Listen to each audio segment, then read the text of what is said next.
Thank you so much for watching Eat and Talk. I want to make sure you guys know where to find us. We are currently on YouTube, Apple, and Spotify, and we're completely free for you to listen to. So make sure you check out all of our channels and subscribe to it. Also, if you want to further support us, you can find us at eatandtalkmn.com, where we also have available merch for you guys and links to all of our channels. Thank you so much for watching. Hey everybody, welcome back to Eat and Talk. Thank you guys so much for joining us. Today we have a really special guest, and I know I say that about everybody, but this guest is really special, and I feel so honored that he is on our platform today. He's in my presence. We have Chef Demarco in the building, in the house. Thank you for that introduction. Yes, absolutely. And I'm gonna really let him introduce himself, but Chef Demarco is one of our prestige guests. He's an amazing chef here in the Twin Cities. By far, one of the best foods that I've ever had was made by his own hands. But go ahead, introduce yourself, let us know, who are you for those of us who don't know you? For those of you who don't know me, I'm Chef Demarco. I've been a chef since I was about 16 years old. Born and raised in Minnesota. Wow, so you were born and raised here? Well, technically I was born in Iowa, but I moved here as a newborn. Yep. But I was raised in St. Paul. Okay. Started cooking when I was 16 years old. I had a child at a young age. I had a child when I was 16. I didn't know what to do but to get a job. So I went into an Embers. I don't know if you guys remember Embers. It was like a Perkins. Yeah. So yeah, I started working there at 16. And after like 3 months, I was a dishwasher. They're like, hey, you want to cook? Yeah. I started cooking. I've been in the kitchen ever since. Once I turned about 18, I got a really good job at a catering company called Wildside Catering. At that point, I was doing like private dinners for like Bill Clinton and Al Gore, Rudy Giuliani, like stuff like that. Like how old were you at this point? 18, 19 years old. Wow. So I was actually enrolled in culinary school too at St. Paul College. I was taking a culinary course, but the chef I was working for at the time, his name was Michael Harper. He was a very renowned chef, first chef to graduate from a culinary school in England. So he took me under his wing and he was like, hey chef, I just want to let you know, instead of you going to school, I'm gonna teach you everything they're gonna teach you, and I'm gonna pay you. So if you wanna weigh your options, go ahead and take a look at it. And I ended up stopped going to school and working with him, and just took my career to the next level.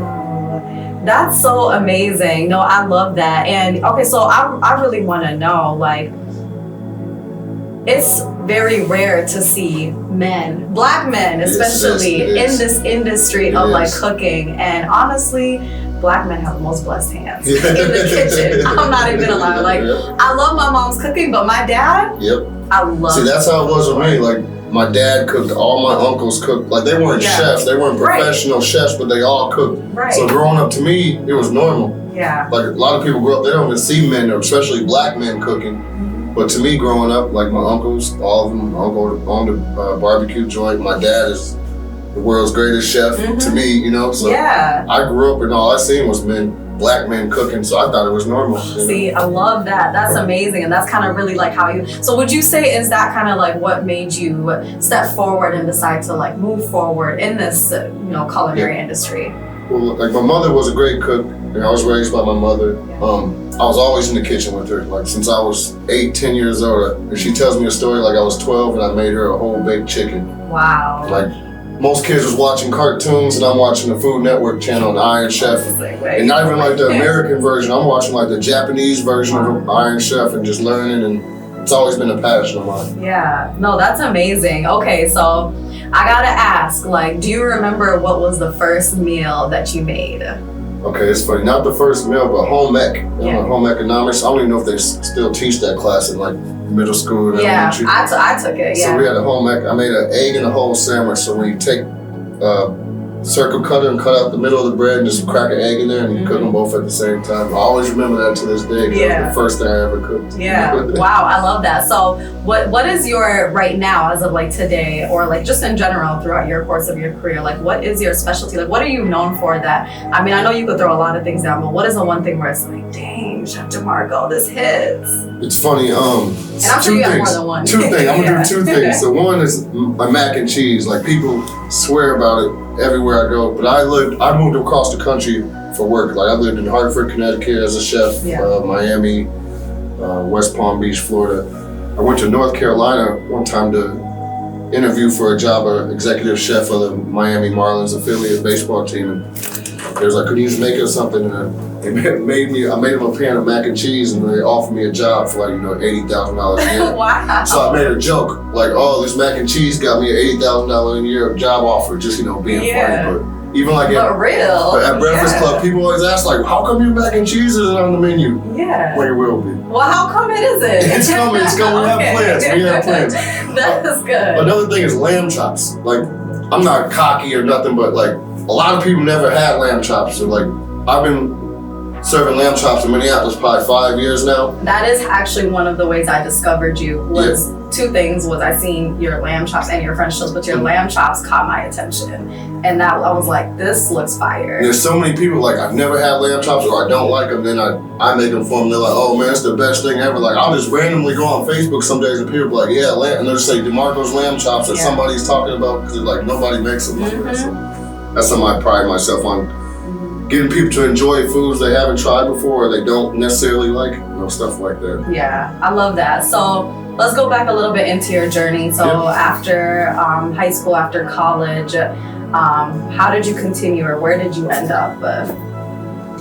Just got with a sports catering company. It's a big company called Levy Restaurants. So they run like Target Center, XL Energy Center, Staples Center in LA. They run like 100 different stadiums in the country. So I worked under that company for about 9 years. So I was executive chef at the Minnesota Wild. Also at Tim Wolf's Lexus Club, I was a chef down there. And then that's where I traveled. Yeah. So like Hartford, Connecticut, I went to go be a chef for the Colorado Rockies. Went to Greensboro, North Carolina to be a chef for the Miami Marlins. Went to West Palm Beach to be a chef for Houston Astros and Washington Nationals. Opened a $200 million stadium, wrote every menu, because we have restaurants, we have suites, so I had to literally move down there for 6 months, write all the menus, help all that. Worked for that company for about 9 years. Then Super Bowl, the year Super Bowl was at 2018, 2016? 2016. All the celebrities were in town, everybody was in town, and I had a couple of connections with like NBA chefs, and it's one of my good friends, Christian, he's a chef. He was Jimmy Butler's chef. But he's from LA, so he had a lot of connections. And during the Super Bowl, a bunch of rappers and stuff were coming in town and trying to get him to cook, but he was under contract. So he's like, hey, I have another guy. So he called like, hey, Fabulous wants you to come cook for him. And ever since then, private chef has just been what I do now. Like I've cooked for, Cardi B, Rick Ross, Migos. Yeah. I mean, you can name them. Yeah. So now I gotta ask. I know we can't be biased, but like, who was your favorite person to make food for? The person I got closest with and like friends like Fabulous. Like me and him, talk 2-3 times a month. Flies me out every last 3 Super Bowls. But Magic Johnson was a good one. Like Magic Johnson was good. Yeah. But like that's a hard one because there's so many, and everybody's like, oh, are they mean? Are they?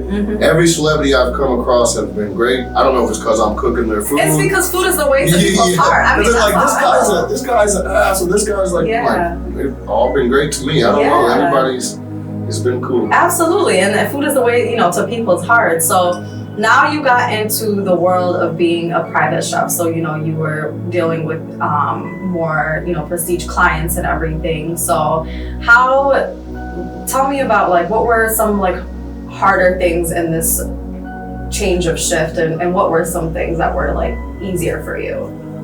Easier is like when you're working for yourself and like a private chef, you're not cooking for a lot of people, and you're not working every day, 12 hours a day. That's what I love about the freedom. I can work 1 day a week and still be fine. Still, one of the hard things was having the courage to like put yourself out there, and then also like the slow weeks. Like being an entrepreneur, Absolutely. 1 month you might be great, the next 2 months might be really, really bad. So that's just you have to make a nice balance, be able to save your money or plan out.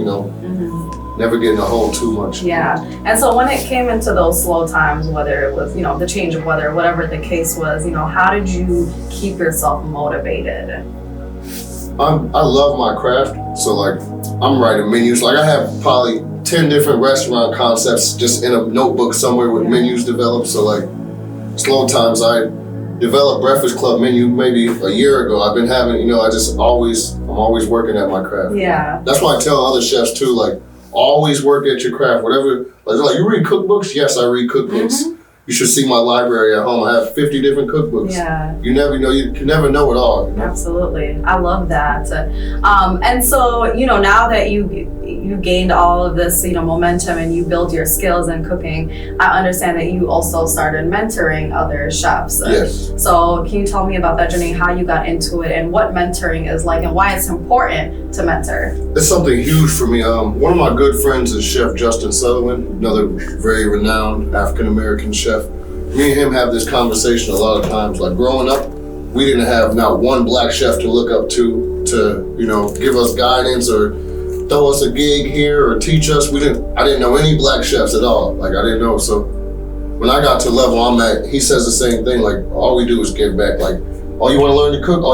Guys will call me like, hey, I'm a chef. I'm going to culinary school. Can you give me pointers? Oh yeah, you want to help me with this event? Like you had Chef Byron out here before. Yes, shout out to Chef Byron. He's amazing. He was reaching out to me for like 6 months, like, hey, I want to be a chef. And I'm fine. I'm okay. Come help me with the event. And then we got the ball. Well, I ended up giving him NBA clients. Yeah. Put him with NFL guys. Like he had to, start his own career. Mm-hmm. And that made me feel good. So, okay, give back to somebody else. And it really meant a lot to him. When we did our episode and podcast with him, like you can see just like how much it meant to him to have that guidance, to learn. And he really picked up and it's really exciting. And that doesn't happen. Like I always tell people, like I wish I had a me growing up to look up to and like it was a very white industry. Yeah, very much so, and so did you, when it came to just like being in this industry, like amongst the other chefs and, like having to secure, clients or gigs, like I know that you were able to build your resume, but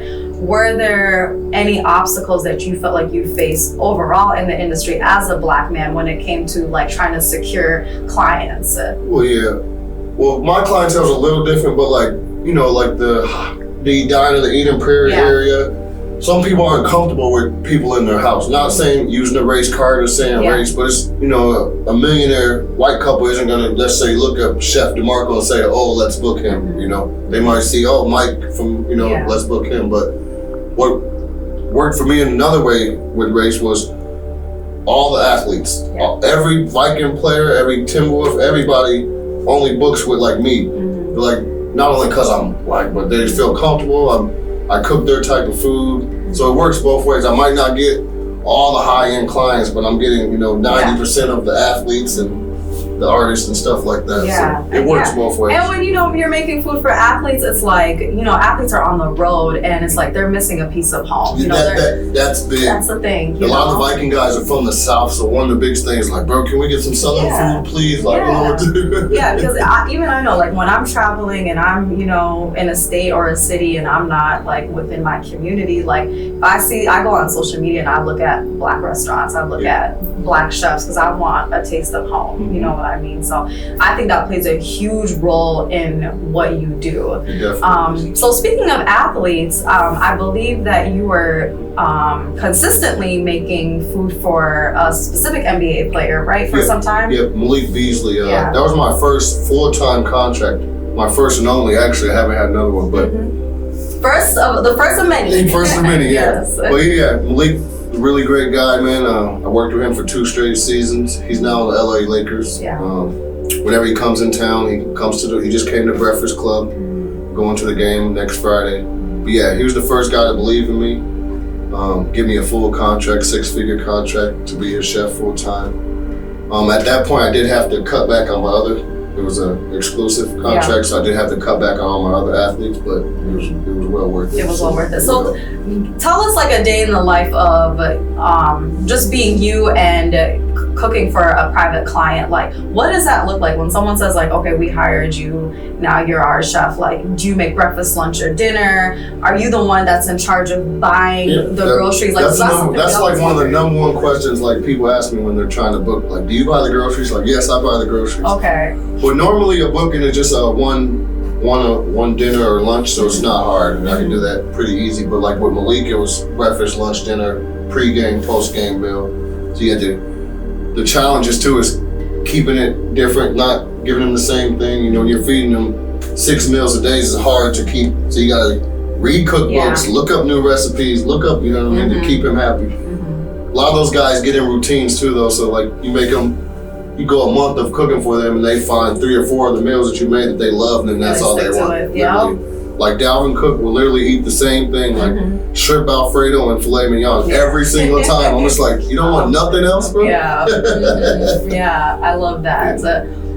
Okay, so then now, you know, you've been doing this for a long time, and I'm sure everybody was telling you, Chef, when are you gonna open up a restaurant? Yes, that was like, it's been a long time coming. And it's funny, I never wanted to do it because I never wanted to take away from my private business. So I was like, I can't be a restaurant while I'm in there all night. I can't do it. So when I decided to do it, I said the only thing I would do is a breakfast restaurant. Because I didn't want to be in there late night doing dinner, so I could still do the breakfast restaurant and have my clients as well. So now we're here with Breakfast Club. And Breakfast Club was born. So tell us about, you know, how you came up with the concept of Breakfast Club. Tell us about the menu. Tell us about how the experience was.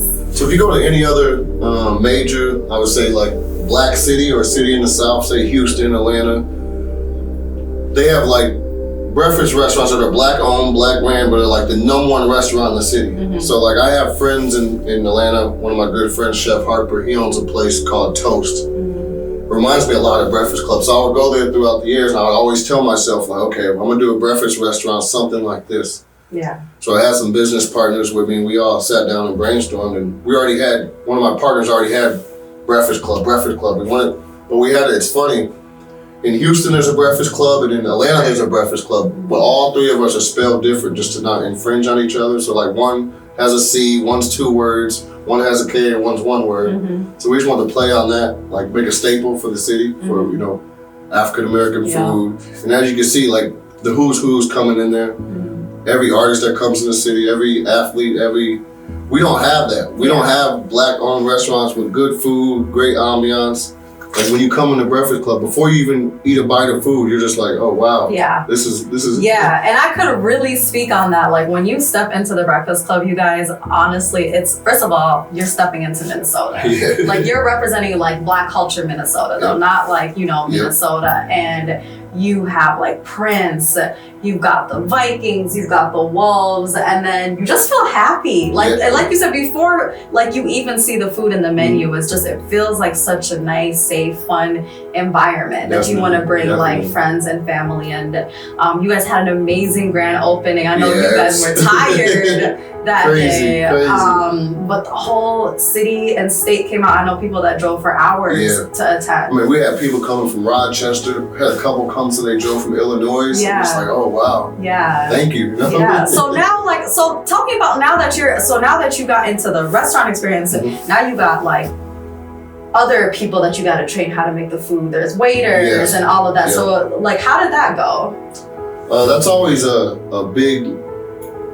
big step when opening a restaurant. Everybody wants, you know, oh, Chef Demarco's opening a restaurant, so they assume I'm gonna make every single plate that comes out the kitchen. I only have 2 hands. I can't make every single thing, but I want to train my staff to where the guest doesn't know who made it. Oh, it tastes like Demarco made it. And I have a really, really strong staff at Breakfast Club in the kitchen. I have 2 really strong sous chefs that, you know the menu, know my flavors, so it makes it pretty easy for me. That's so important because, you know, like every time that like a restaurant opens, and I'm sure you know this, like the first few days it's just fire, and then you come back a few weeks and then it's like, hold up, like what changed, you know? I had a restaurant in St. Paul a few years ago. Me and Hamza opened called Mama's Kitchen. And we ended up selling it after like 9 months. But that was the biggest complaint because I wasn't there. I was opening Gold Room at the same time. So they're like, oh, we went to Mama's and it wasn't good, and it's only good when you're there. And so we made a joke one day, we're just gonna get like a lookalike to stand back in the kitchen so they can see me. But that's a big one, just trying to get consistent. Like you said, I hate going to a restaurant one time and it's really good. I go back and get the same thing and I'm just like, oh man. You know, that guy must be a new cook back there. But no, and you know, the people that you had helping out in the kitchen are amazing because the food was always great. And so I think that was really important.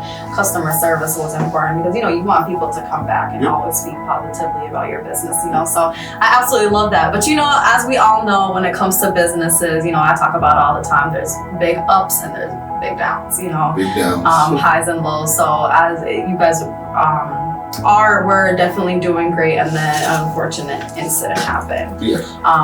Which a lot of us in the city already know about, but for those of you who don't, maybe touch base a little bit on what happened and what's going on. So we were open for our first 30 days. Great 30 days. Literally every day was better than the last financially. So about 3 weeks ago on a Thursday morning, about 11 a.m., I'm in the kitchen. Got about 20, 30 guests in there. I guess a guy seen a guy he didn't like and ended up coming in the restaurant and like backing out the door and shooting 2 guys and taking off running. The guy ended up getting apprehended and stuff like that, but our food license was pulled because of the shooting, so we had to reapply for a food license. So now we've been closed for about 3-4 weeks. Our reopening should be around April 15th, between April 15th and May 1st. Like Yisha said, it's a lot of ups and downs when you open in a restaurant. Nothing we could control or stop. You know, we were a breakfast restaurant, open 9 to 5 every day, providing great food and great service for everyone. You know. Yeah. Sometimes you can't control the actions of others. It makes me upset that others don't know what their actions mean to everybody else. You know, we had 20 staff members that are out of jobs, you know, lost so much revenue after just, you know, most restaurants close after 6 months. I think like 75%. So for us to have that great 30 days and then be closed for a month, we're just hoping we can rebound and hope to see everyone back out. And you will, 100%. You know, Breakfast Club is going to come back. So can you just like talk about like why it is important to support you? What makes you different than, you know, not just comparing you to other Black businesses or restaurants, but overall in this industry? Like, why is it important for the community to come out and support you? And like, what do you need from us? Support means everything. Like, more than like financial support, just, you know, sharing your Breakfast Club stories or letting people know how you were served and your food you ate at Breakfast Club. Like Breakfast Club, our biggest, I think I told you this before, our biggest customer base is the Somali community. Like specifically Somali women. Like they just come in flocks, you know, we talk, you know, I take pictures with them, get to know them, and then they tell their friends and their friends. So like support is big in our community. There's not a lot of restaurants that cater to us, if you know what I mean. Yeah, like, absolutely. Like I have a lot of Somali Eritrean friends, so I knew like, oh, let me put a beef bacon on the menu. Yeah, that was so and it went viral. People were like, yeah, that's the house of beef bacon, and like, they made beef bacon how I for us. told you like how important this was, you know, like you guys doing that. Same thing with like Slice Minneapolis. They came, I told them, I was like, you guys need beef pepperoni. Y'all are here in Minneapolis, and like they did that. It's like huge. So it's like, that means so much to us, you know, because, you know, I mean, overall, we're the same community, you know, but I really love that because we love to support each other. And so, like, for you to have beef bacon, we cannot find beef bacon anywhere. And it's funny, we just got it thinking like, okay, maybe a couple people are going to order it, but it probably sells just as much as our regular bacon. Yeah, you know? And there's also a lot of, like, Somalis. Oh, yeah, for sure, that don't eat, like, pork. So I thought that was just it's not the typical, like, dry turkey bacon. They're like, this is beef bacon. Yeah, so it's great. And you could tell the difference. So that's amazing, and that is like a reason that, you know, everybody should come and support you. And like you said, it's not just financially, but like sharing stories about like what made Breakfast Club difference. You know, that's really important. You know. And also right now, like we have an application in with the city pending. We're not anticipating any holdups or anything, but we do have a petition online right now. Just to show the city our community support. We're up to 1,500 signatures right now. I think we'll leave the link in. We'll have the link in the bio in the video, Instagram. But yeah, if everybody can go. And that link, and wow, because like when I signed it, there was like the first. I think it was one of the first 40 people to sign it. I checked like an hour or two because I started sending it to like my group, and I was like, wow, that just shifted. Yeah. And I love like not only signing, people are signing, but then leaving the comments, and that's important. I think you should leave the comments. Yes, leave the comments. Yeah.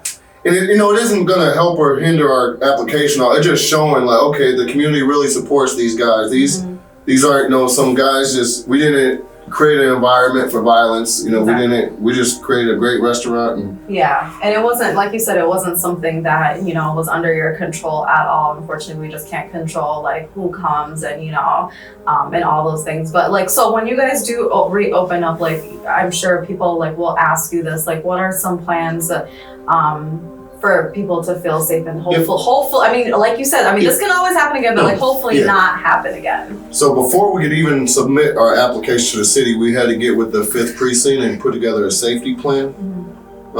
Funny thing is, before we even opened, we talked about this. You know, being in Uptown, we knew we were going to be the new popular restaurant. We're like, should we do, you know, off-duty cops sitting out front? Should we do a security guard? But we're like, no, we don't want to make it seem like a fortress and not be inviting to people to a breakfast restaurant. So we're like, no, we'll just hold off.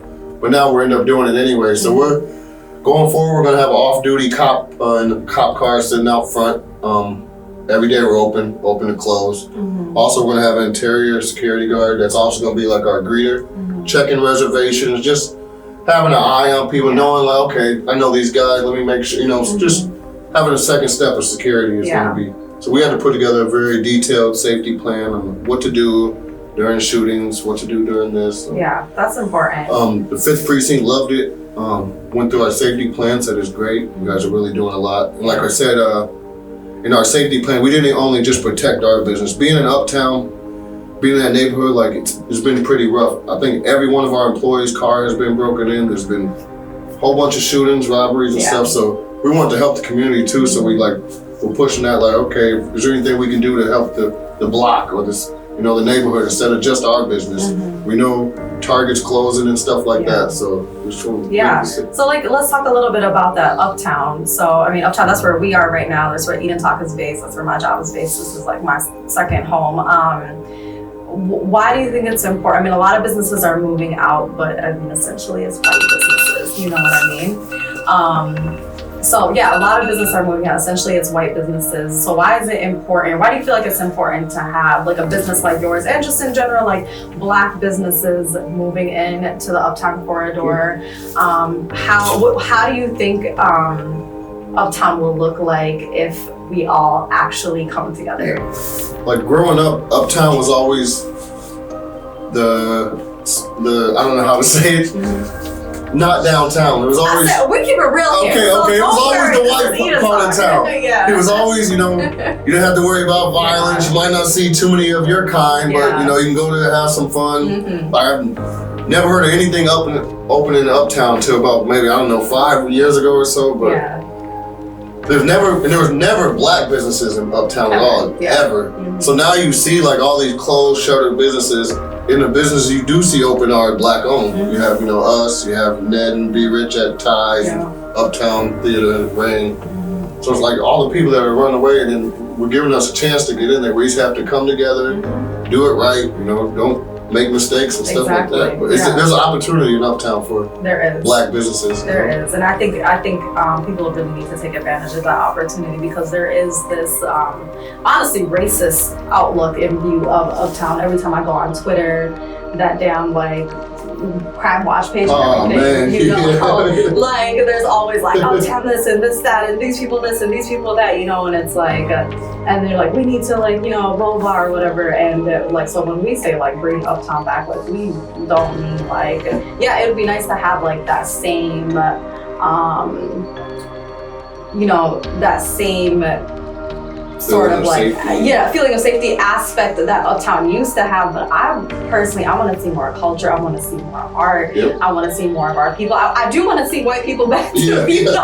Like, I want to see everybody, you know, and that can only happen like if there are places to visit. You know what I mean? And so you know, there's like Arts and Rec is, you know, white-owned business, but it's a really fun place to check out. You know, and it gathers people around. But yeah, there's Breakfast Club. There's Uptown Ties that have like really fun events, you know, Fridays and Saturdays, Sundays. So, you know, I think it means a lot if we were to come together. And also somebody actually that I was speaking to, like I think it was at Breakfast Club, we were having this conversation about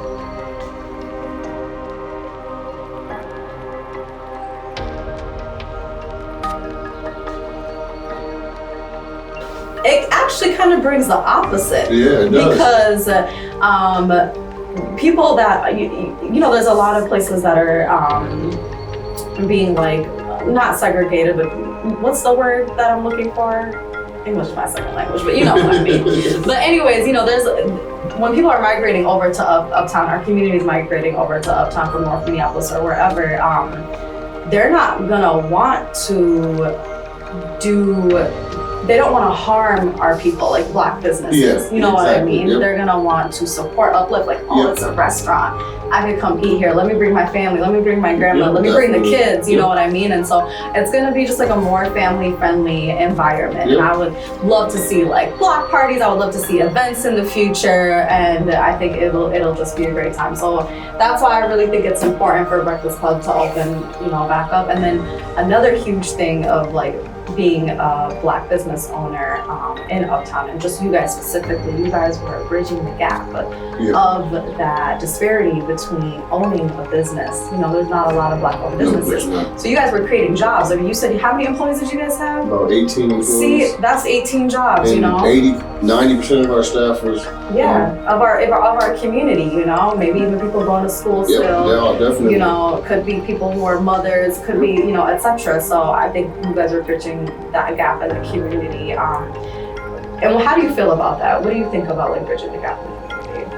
Oh, I love it. Like, you've been in there. You see our customer base. It would be, a table of 10 60-year-old white men, and then there'll be a table of 12 Somali boys. Like, everybody was coming in there being like you said, it was celebrating Minnesota, so everybody would come in like, oh, I'd see people that never met each other just start a conversation about a jersey on the wall or about the Prince stuff. Just, that means a lot, you don't want only, Black customers. You want to broaden your right. You want everybody to come. You want the community to feel invited. And I felt like we were doing that. Yeah. Like I said, we had any and everybody in there every day, Yeah, absolutely. And how did you guys kind of like come up with the plan, the concept of the beautiful artwork inside Breakfast Club?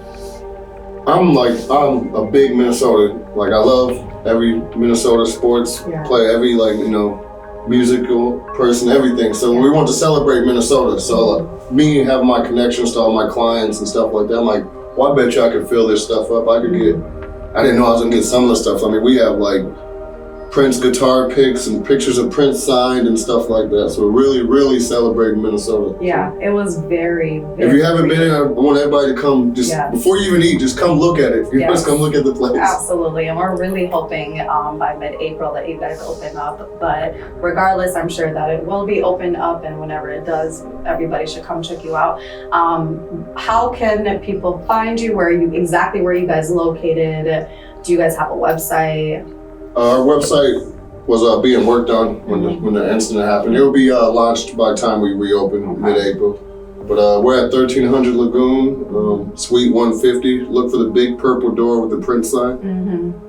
We should be opening here in about next 3-4 weeks at the most. So. Yeah, that's awesome. And then in the meantime, before they open, like, let's say people just want to try your food, they want to book you. Oh yeah, please do. I gotta keep these bills paid. Yeah. But, you can find me on Instagram at Chef Demarco 86. Yeah. Feel free to just shoot me a DM.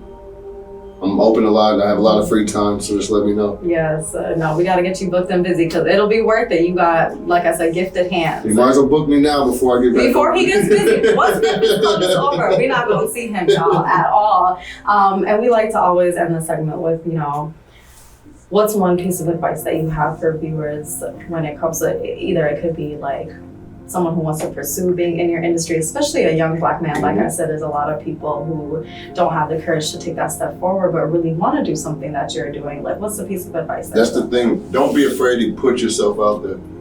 Another thing too that I would tell like Chef Byron and Cherokee chefs I took under, it's not about money when you're starting off. A lot of people are like, oh, I'm not taking that job, there's no money.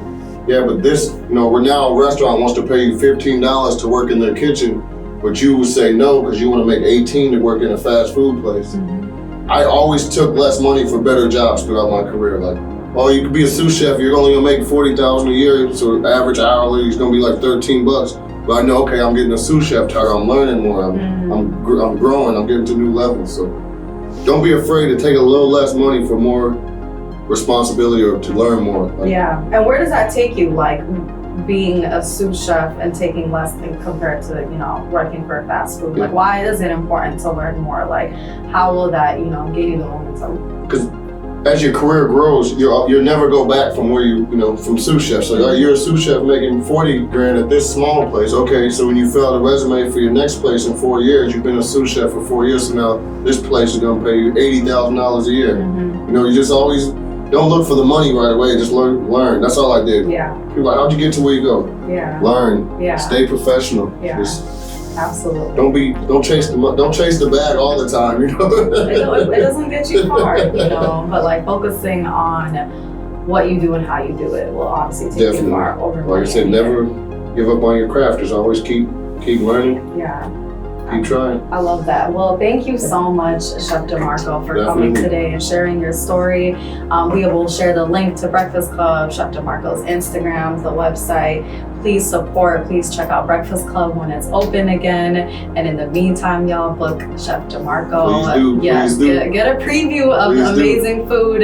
You know, and we're just so grateful to have you. You're very hardworking. You're a very humble person, and we appreciate you. And we're so lucky in Minnesota and in our community to have someone as gifted as you. And thank you for, you know, it's so easy to give up. So thank you for. One last note to coming on Eat and Talk.